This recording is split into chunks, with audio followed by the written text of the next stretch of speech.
Hey, how's it going, guys? This is Jazzy here. We'll be breaking down the Southwest Division today. The Southwest had four playoff teams last season in the Dallas Mavericks, the San Antonio Spurs, New Orleans Pelicans, and the Memphis Grizzlies.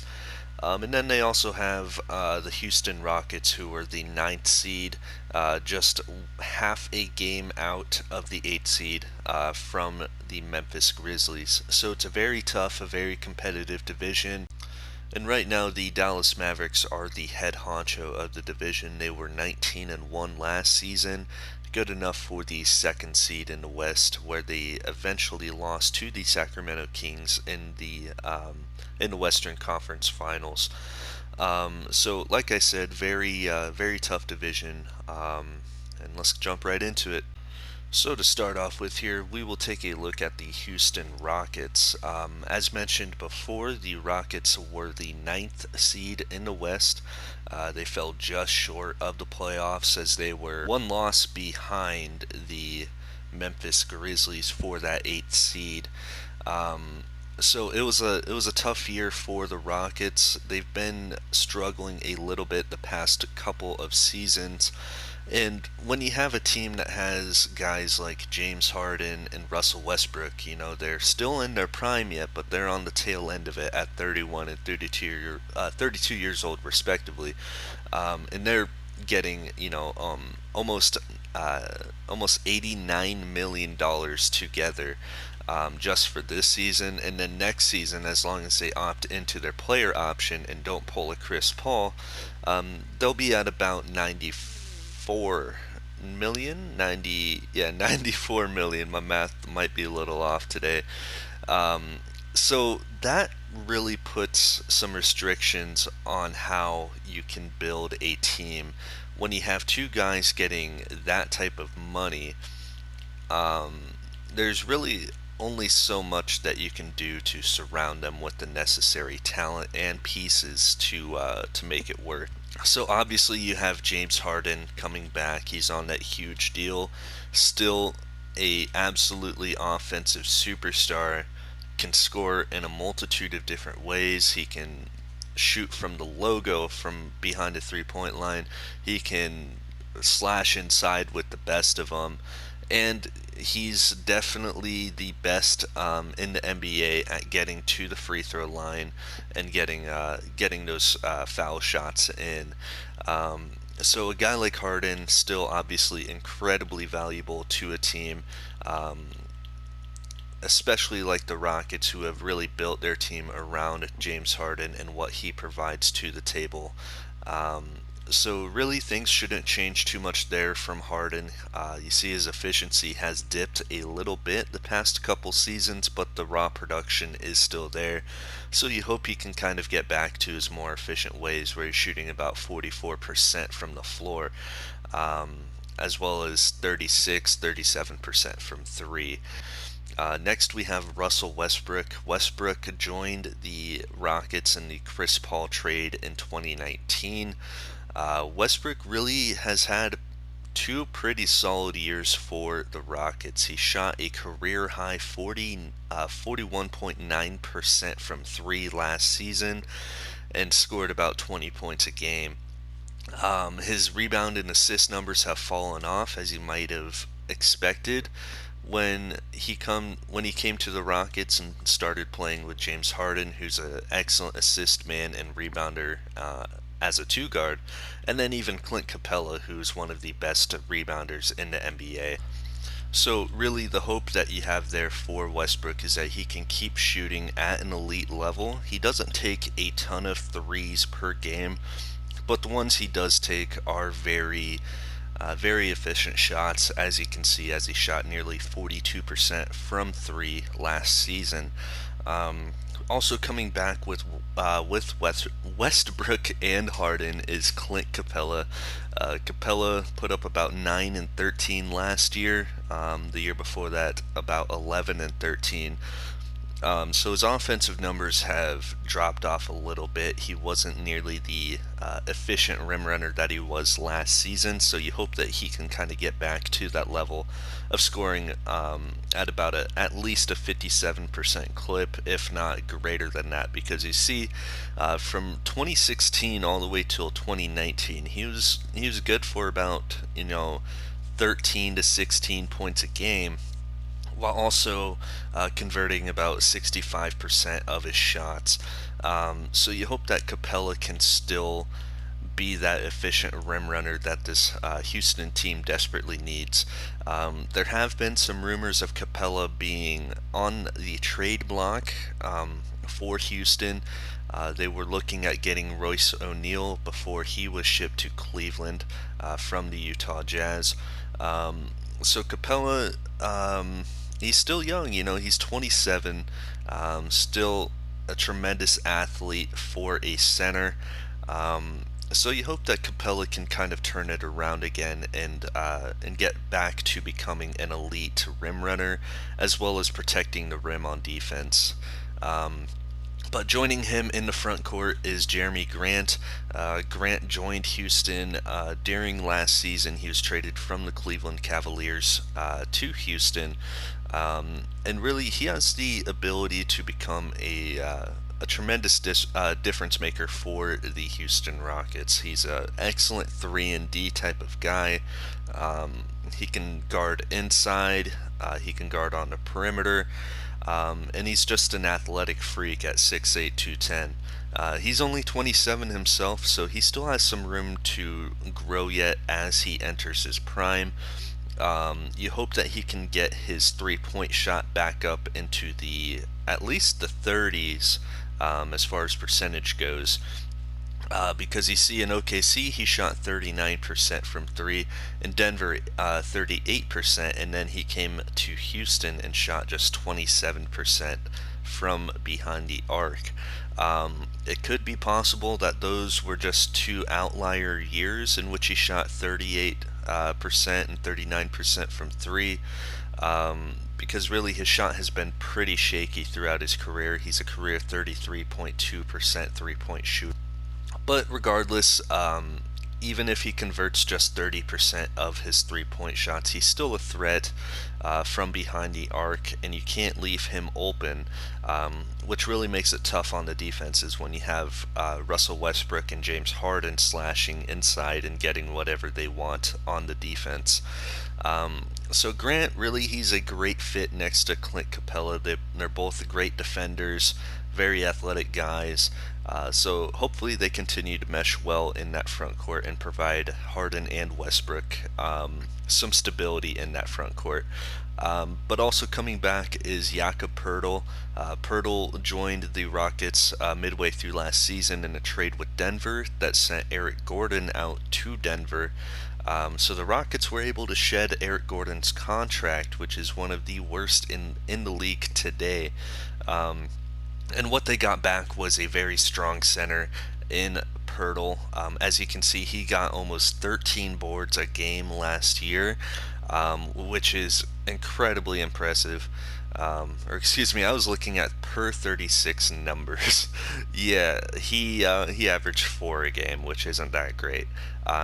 But you hope that Poeltl can get some more playing time. He only received 11 minutes a game last season. Part of that could have been due to the, we're not going to call it a tank, but the youth movement in Denver, which might have taken him out of the rotation. So you're hoping that he can get some more minutes with the Rockets in his first full season with them, because he can really be a big difference maker, even either off the bench or even if he takes Clint Capella's starting role at center.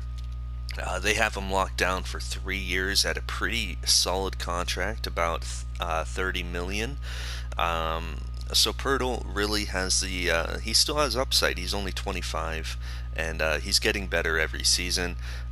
So you hope that he can carve out a role for himself in Houston. But joining them this offseason is wing player Justin Jackson. Jackson is a combo forward, a solid scorer at either spot. He can shoot from three, and he can even slash inside a bit using that 6'7", 220 size. So Jackson, he's 26. He'll be entering his fifth year, and like Pirtle, he's trying to carve out a role for himself and try and gain some footing in the NBA as a solid rotation player.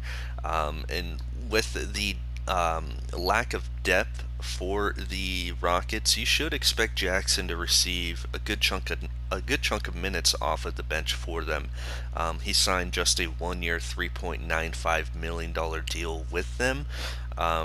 So he's kind of taken a gamble on himself and hoping that he can earn a decent payday for himself at the end of the year. Also returning to the Rockets is Nico Mannion. He is a second-year player out of Arizona, drafted 15th overall in 2020. Didn't really see a ton of playing time last season. He kind of disappointed offensively with his shooting numbers. And you're really hoping that Mannion can turn it around under the guidance of Russell Westbrook and James Harden and become an efficient scorer off the bench for them. He has great shooting ability, pretty athletic guy for a guy his size at 6'3", 190. He can move. So hopefully he can use that speed to his advantage to get some easier looks for him, whether it be running the backup point guard spot or even running off ball next to Harden or Westbrook. So Mannion still has the ability to break out this season and really become a stud for the Rockets. Also returning is Marvin Williams. Marvin is he's a 17-year pro. He'll be 35, 36 this season, so he's been around a long time. He was drafted with that second overall pick in 2005 out of North Carolina. Many famously remember Marvin as being a bench player at North Carolina, and he was taken with the second overall pick. I mean, the Hawks took a risk by taking him, and really his career hasn't lived up to that draft status, but he's been a absolutely reliable vet for the duration of his career. As you can see, his career numbers: 10 points a game, 5 rebounds, 44% shooting from the floor, 36 from 3, and 80% from the free throw line. So he's a pretty efficient scorer. The question with him has always been his work ethic and defense. So you're hoping that Marvin can provide some stability off of the bench for this Rockets team. He's a very timely shot maker, and he still has some bounce to his game. He can still get up a bit. So hopefully Marvin can carve out a role for himself in the twilight of his career with the Rockets, because with again their depth problems, they're really going to have to rely on guys like Marvin Williams to provide some stability for their bench. So the Rockets do have that $16.54 million trade exemption from the Eric Gordon trade, meaning that they can go out and they can trade for another rotation guy, making about that money or a little bit less. So you hope that Houston can use that trade exception to go out and get a guy, whether it be a role player or even a starter for them, because they still need some depth, and especially along the wings at the 3 and 4 spot. So hopefully Houston can manage to do that. They were already active in free agency by getting Justin Jackson. So you hope that they can continue to make a splash in free agency and round out their roster. The Rockets did end up adding Kent Bazemore. Bazemore's a very good veteran presence for this team, especially for that second unit. He can play either the 2 or the 3 spot. Due to his size, you want him at the 2 more than the 3. but he can still play next to James Harden and Russell Westbrook at that 3 spot. So Bazemore really brings a solid presence off the bench for Houston. He's a great shooter, just a really great team player. He's like he has some of the best bench celebrations in the game today, and he's still a pretty good defender to boot. So Kent Bazemore really a strong pickup for the Rockets. They got him on a 1-year, $3 million deal. So again, great pickup for Houston to help round out that roster. And next up, we have the Memphis Grizzlies. Memphis snuck into the playoffs last season at 11-17, where they ended up losing in the first round to the Sacramento Kings, the eventual Western Conference champions. And really, Memphis had a decent showing in the playoffs, a couple tough losses as they got swept 2-0 in the 3-game series. So, really, it was all about just adding more for the Grizzlies this season. Obviously, they still have Ja Morant coming in. He's one of the premier point guards in the NBA as a 21-year-old, and he's still getting better every single season. So look for him to take that next step toward being a superstar in his 3rd season.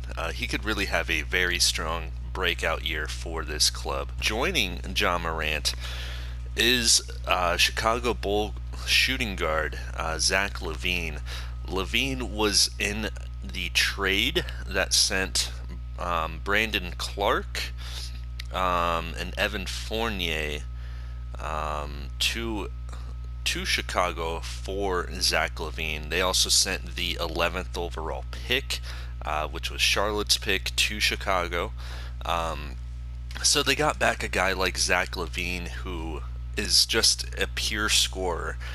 This guy is a tremendous athlete, very skilled shooter, can create his own shot anywhere on the floor, and he can rise up over top and finish all over anybody in the paint, really. I mean, he's a former dunk contest champion, has one of the highest verticals in the league. He can jump out of the gym. So this is going to be one of, if not the most exciting backcourt to watch in Ja Morant and Zach LaVine. LaVine is expiring at the end of this season. You see he's only at $19.5 million a year.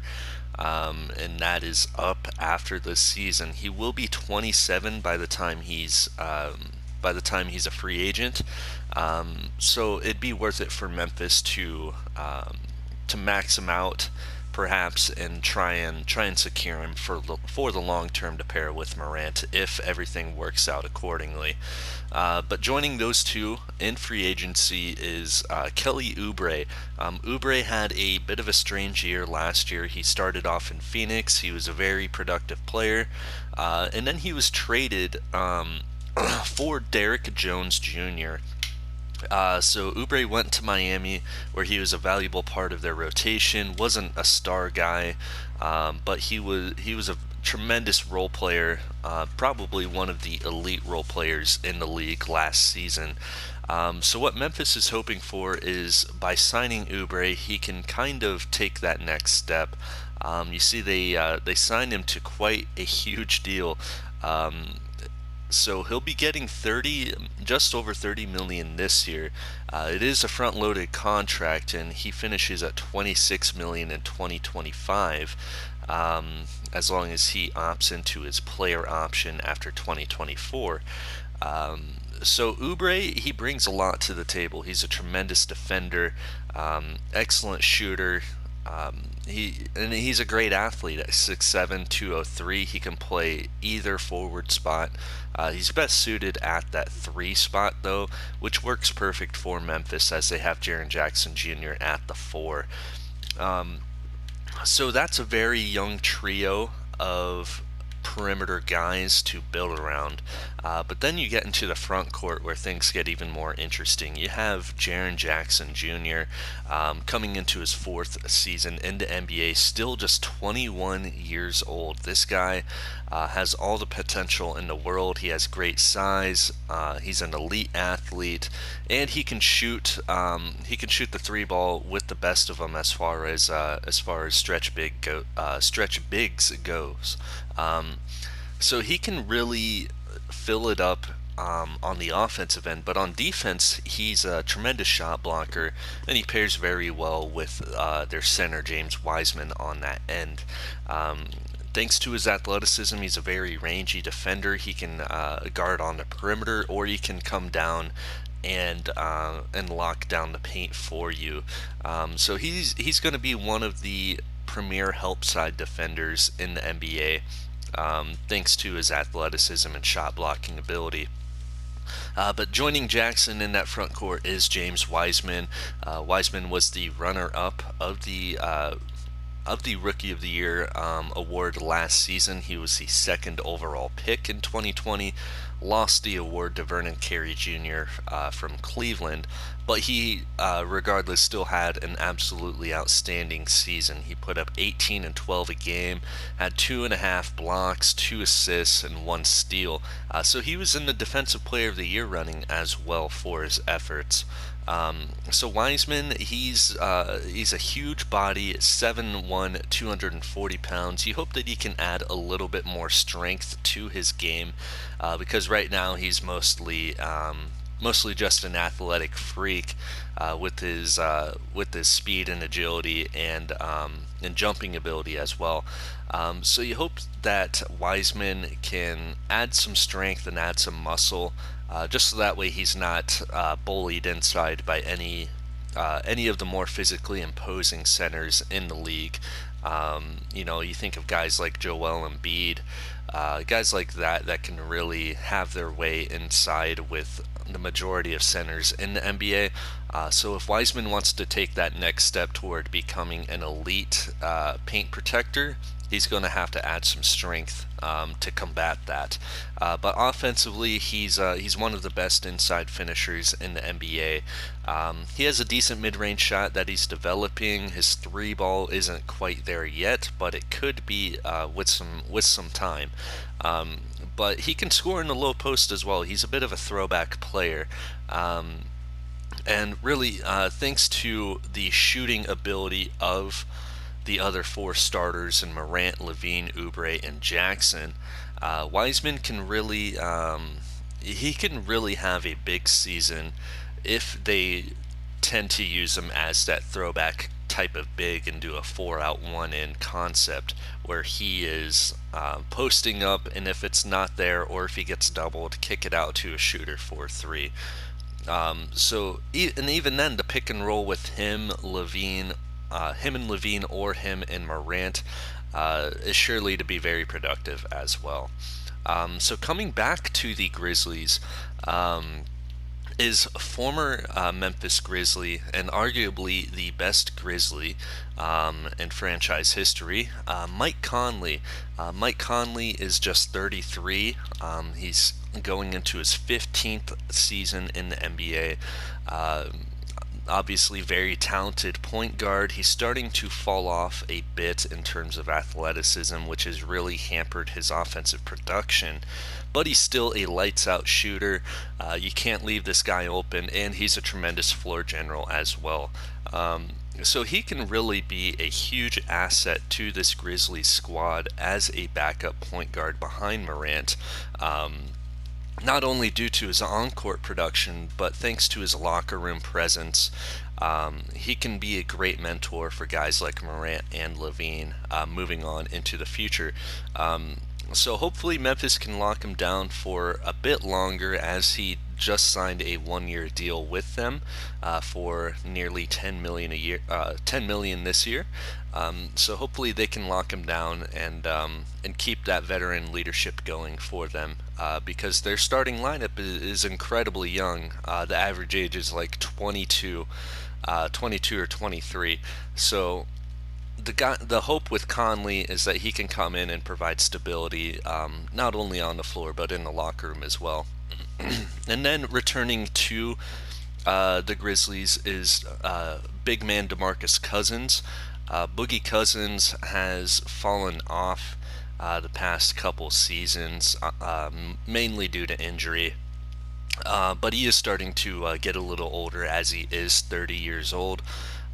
He's still a very skilled offensive player at that five spot. He can take you inside. He can take you outside. He did shoot almost 44% from behind the arc last season. So he's a skilled shooter. He's really been working on that with during his rehab. So the hope with Cousins is that he can continue to get back to that level where Memphis would really have him on a bargain deal if that were the case. Right now, it's a bit of an overpay.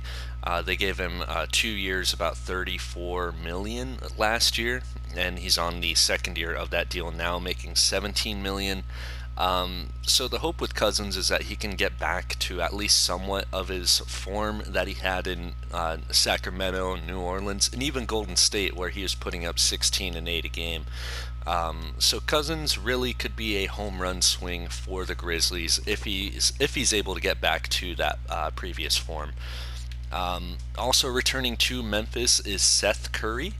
Memphis traded Memphis traded for Seth Curry in season 1 from the Dallas Mavericks. Curry really didn't get a whole lot of playing time last year after he was absolutely torched by Shai Gilgeous-Alexander. So Curry has been on the block. Memphis really hasn't found many suitors to take him. Thanks to that contract, he is making $8 million this year and then $8.5 million next year. So really, the production is not there at all for a guy making that kind of money. So maybe Memphis might be able to give him some more playing time, if not only to increase his production in relative to his contract value, but also just to try and up his trade value as well, and get him on the league's notice at least a little bit. And then in the draft last season, actually, Memphis picked up Zeke Naji from Arizona in the second round. He was a bit of a sleeper pick. He was the 22nd pick in the second round. He has great size, just a great hustle player, and he can finish inside as well. He's a tremendous leaper down low. The hope with him is that he can become a better defender than he currently is, because he's a tremendous athlete for a guy his size at 6'11". He's very fast. He runs like a gazelle in the open court. And they have him for the next 2 years on a pretty cheap rookie contract. So hopefully Najee can develop a little bit further and potentially replace Boogie Cousins at that backup 5 spot if Cousins doesn't get back to form. And then in the draft last season as well, in the second round, they picked up Jay Scrubb out of Louisville. Scrubb will be heading into his second season in the NBA. He put up almost 10 points a game last season with 4 boards and 3 assists. You hope the efficiency numbers climb a little bit for him. He shot just 40% from the floor. But with a guy his size and with his shooting ability, he should definitely be a strong weapon off the bench for Memphis at that 2 guard spot, or even the 3. He is 6'6", 220, so he can definitely play some 3, or even maybe some 4 in small ball minutes. In the draft last year as well, they picked up Isaac Okoro. He's the 22nd pick of the first round, now heading into his second season. He really didn't see a whole lot of playing time. He was kind of buried behind guys like Brandon Clark and Jaren Jackson. He could have a pretty strong year this year if he gets playing time, as long as he keeps improving and adding to that offensive game. The shooting isn't quite there yet, but he is working on it. He's a decent defender as well. The main thing that you love with this guy is his potential and athleticism. He's a tremendous athlete. He can play either the 3 or the 4 spot. So you hope that he keeps adding to his game and rounding it out and becoming a more viable NBA player. Rounding out the roster, we have Samuel Williamson. He was taken in the second round with the 26th pick of this year's draft. What you love about him is his length on the perimeter. He's 6'7", 200. And he's a decent athlete as well at that spot. The shooting isn't quite there yet. He can shoot, but he does get a little trigger happy. So you hope that he can work on that and become a more efficient shooter than he was in college. And then filling out the roster is Jamius Ramsey. Ramsey was also a second round pick in the 2020 draft. And he's another one of those second round picks that Memphis is high on as well. He's at that point guard spot. He will be buried behind Conley and Morant at that one guard spot, but he can definitely learn a lot from Mike Conley as he rides the bench behind him. So that wraps up the Memphis Grizzlies. Hopefully they can get back into the playoffs again this season. They made it in as the 8th seed, and they come in with a vastly improved roster in guys like Zach LaVine and Kelly Oubre, and then even Mike Conley off of the bench. That's a huge pickup for them. So Memphis really does have the tools. They have one of the best starting lineups in the NBA currently. So we'll see if they can put it all together and start to climb the Western Conference. Memphis also picked up veteran forward Frank Kaminsky. Kaminsky can play either the 4 or the 5 for this squad. He can really pair up well with either Jackson or Wiseman in a front court off of the bench. Even with DeMarcus Cousins, they both can play together decently well. Kaminsky is a decent shooter from deep. He's not quite the shooting prospect that everyone hoped he would be coming out of Wisconsin, but he is a still reliable shooter from behind the arc, and his post game is pretty strong as well. Not that great of a defender nor a good rebounder, but thanks to his size at that 4 spot, he's 7 foot 240. He's still a imposing presence down low for this Grizzlies squad off of the bench. And next up we have the New Orleans Pelicans. The Pels were 12-16 last season. They got into the playoffs as the 7th seed and ended up playing against the Dallas Mavericks in the first round, where I believe they were able to steal a game off of their divisional rival, the Mavericks. The series ended up going to 3 games. It was a very tough competitive series, and really they gave Dallas a strong run for their money as the 8th seed. So you hope that you hope that New Orleans can keep building and growing that team. They're still extremely young. Their core is very youthful. They have Zion Williamson spearheading it along with Brandon Ingram, and now Jalen Green joining the team via the draft. They picked Green 3rd overall after trading from the 4th spot up to the 3rd pick, and they really lucked out by Denver passing on Jalen Green, and they were able to snag him at that third overall draft choice in this year's draft. Green is a very enticing prospect, very exciting. 6'6", 195 pounds. You hope that he can add a little bit more strength as he ages, but he should be able to. He has a good frame. He's able to add some muscle for sure. He is only 19, so you expect that growth to come naturally as he matures into not only his NBA game, but also just his body as well. But Green is a very skilled player along the perimeter. He can play the 2 or the 3.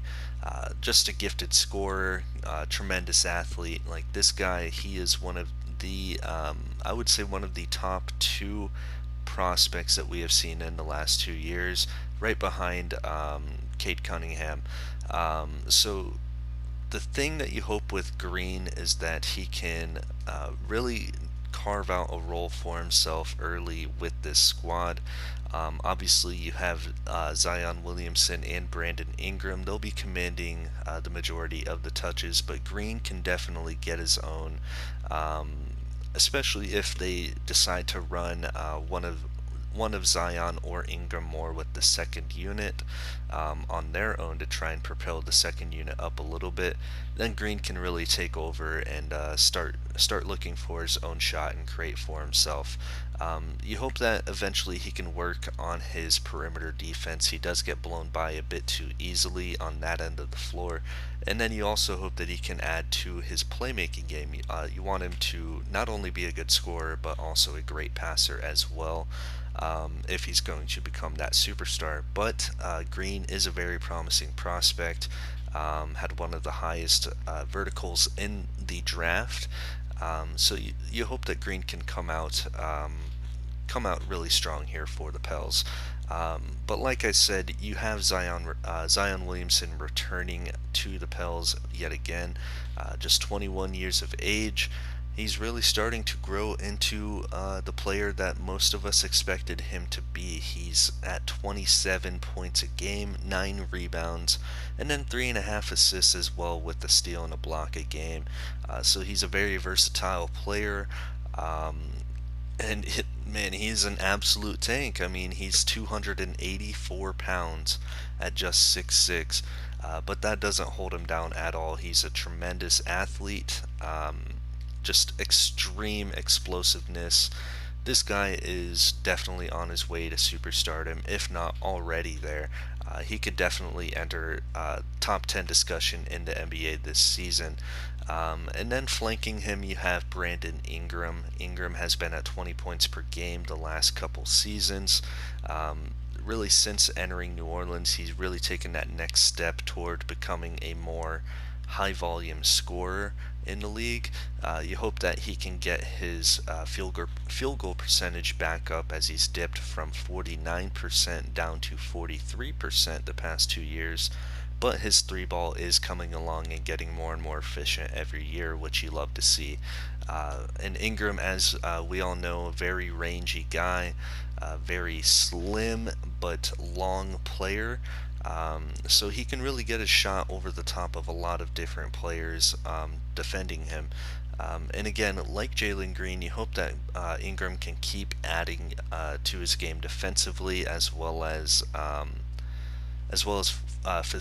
facilitating for his teammates, because really the thing with Ingram is everybody knows he's a gifted scorer, can score at all 3 levels, but really once he gets the ball, you know he's going to be looking for a shot, so he really needs to work on being able to pass out to better options if they're available. But also returning is starting center Hassan Whiteside.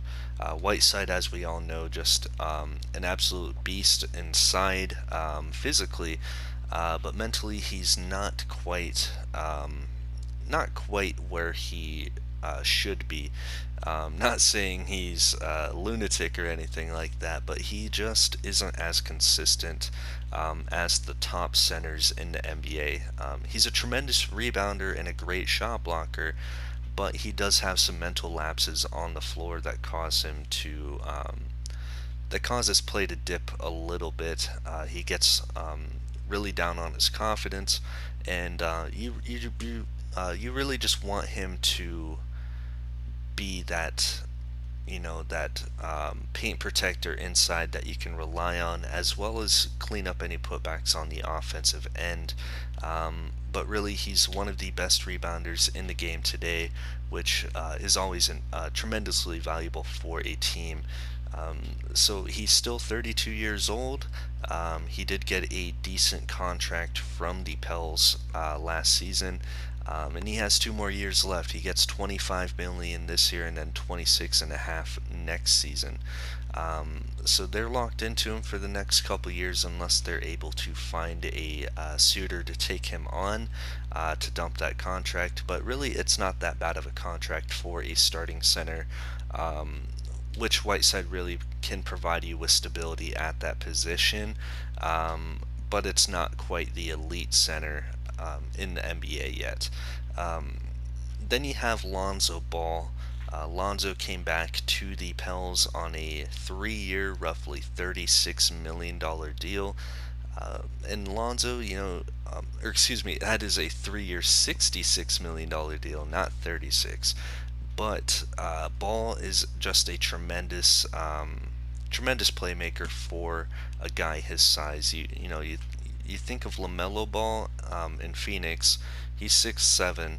Lonzo is 6'6", and right now is the far superior player. Obviously, he's still 3 years older than his little brother LaMelo. But Lonzo is one of the best two-way point guards in the game today.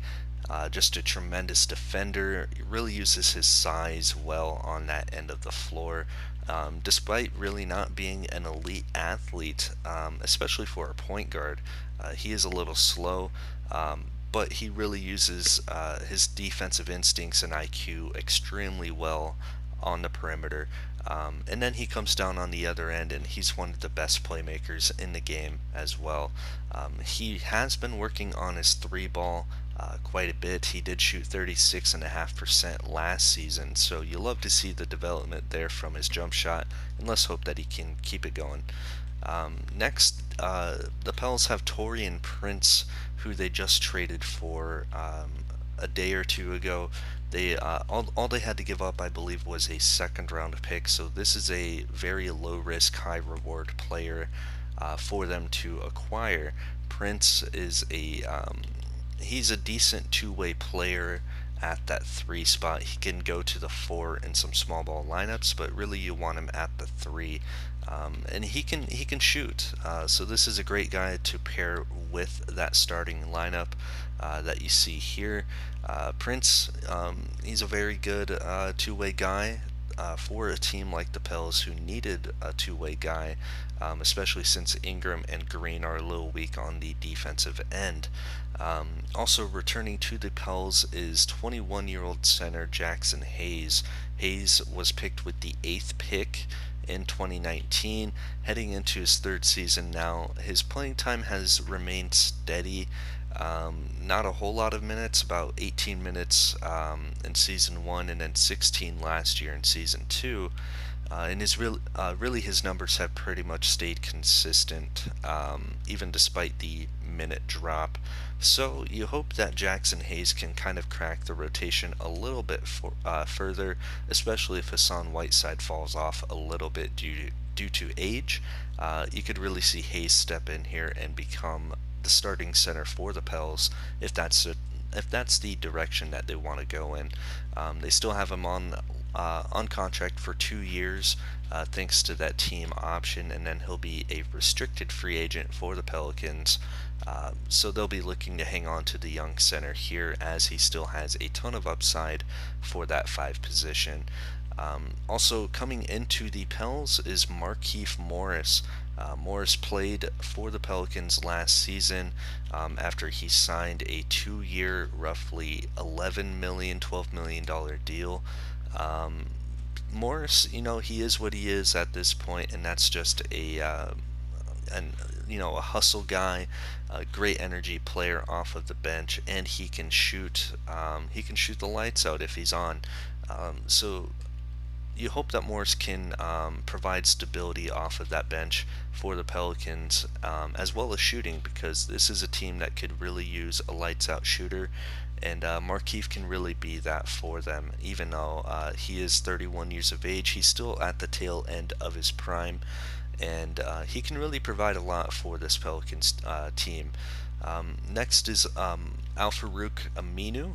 Aminu was traded from the Magic to the Pelicans last season, and this is not quite where he started his career at, but it's definitely where he started to make somewhat of a name for himself, was with the New Orleans Pelicans at the time. So Aminu can still provide some solid defense along the perimeter. They traded for Aminu last season in the hopes that he could be that enforcer type guy off the bench to help Jackson Hayes out down low. because Hayes is still so skinny and so thin that he gets pushed around a little bit. So they were hoping that Aminu could step in and provide some of that physicality and energy off of the bench for them, um, in, um, in partnership with Hayes, but it just didn't quite work out that well. They're hoping that Amino can turn it around this season and get back to that form that he had in Portland, where he was about a 10 point per game scorer and really provided some stability for the Blazers, especially defensively and on the glass. And then next we have Precious Achua. I think it's Achua. He was picked with the 13th pick of 2020. He comes from San Antonio. San Antonio picked him with that pick, and Portland did end up bringing in Precious via the C.J. McCollum trade, which is actually where Taurean Prince entered the Pelicans from. Was that that C.J. McCollum deal that sent McCollum to the Brooklyn Nets. The Pelicans ended up nabbing Taurean Prince. They got Precious Achua, and they got the Nets 2022 second round pick. So the hope here is that Precious can really start to develop and hone his craft. He's a great energy player, still just 21 years old, entering his second season. Still not all that skilled, but he has the potential to become a pretty skilled player at that 4 spot, and he can still even play the 3 as well, thanks to his athleticism. So Achua, really a pretty talented prospect for this Pelicans team to acquire. There's potential that he could just go ahead and leap Morris and Aminu in the rotation, backing up Zion Williamson and Brandon Ingram at that 4 and 3 spot. Thanks to his defense, excuse me, Precious can really step into that role pretty early, and he could have a great impact here for the Pelicans. So again, this is a very talented New Orleans squad. They have great pieces in Zion Williamson, Brandon Ingram, and Jalen Green, and then they have a few guys in the supporting cast that are pretty elite at what they do. You think of guys like Lonzo Ball, just a tremendous defender and playmaker, and then Hassan Whiteside. He's a great interior presence on both offense and defense. So the pickups of Taurean Prince, Precious Achua, Terrence Davis, you hope that they can really provide a spark to that Pelicans bench. And you hope that New Orleans can keep climbing in the Western Conference and hopefully go for a home court seed in the first round.